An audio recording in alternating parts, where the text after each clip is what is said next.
Hello and welcome. Welcome to a simple video where I shall give you a consultant's perspective of the steps involved in a typical information security certification of ISO 27001.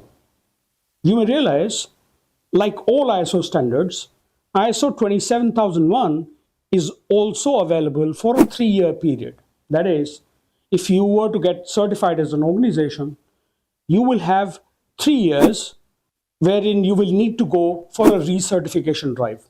So first things first, let's talk about the steps involved in getting you the certification. My name is Pranay and I am a consultant for management systems for a considerably long period of time, roughly been about 30 years. And through this video, I will give you a very simple 7-step process of how to get an organization certified for ISO 27001 and beyond. So typical ISO journey starts with a gap analysis wherein we step into an organization and measure the organization structures against mandates of the ISO 27001 standard. We'll talk in detail in the subsequent portions. Step number 2 is to build certain ISO teams to be able to manage the entire interaction. So you kind of build a top management steering committee, you build HODs committee, you build internal auditor teams that will work with you during your implementation and post. The third is the enabling step. Now you've chosen your subgroups, you would now need to train these people. So the top management only needs a very high level perspective of what is ISO 27001, why implement, how does it fail. The HODs need very department specific training. So HOD and their POCs will need very department specific trainings. Step 4 is the creation of the document. This is the mammoth effort time.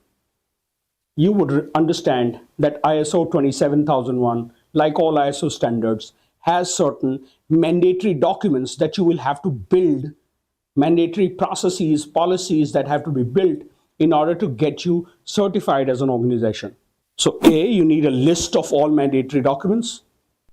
B, you will need to decide what others, other than what ISO mandates, there could be certain organizational requirements that you would want to cater to and build those documents. Step 5, documents are created, policies are created. Implementation is super crucial. So step 5 is where you will implement all the policies and procedures. Step 6, conduct the internal audit.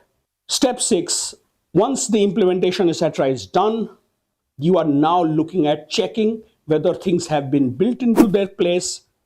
Internal audit is a 2-step process. Stage 1, where you are doing a documentation audit. Stage 2, where you are doing an implementation audit.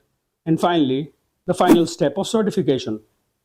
Everything is okay, liaison with an external agency, get your certification go through.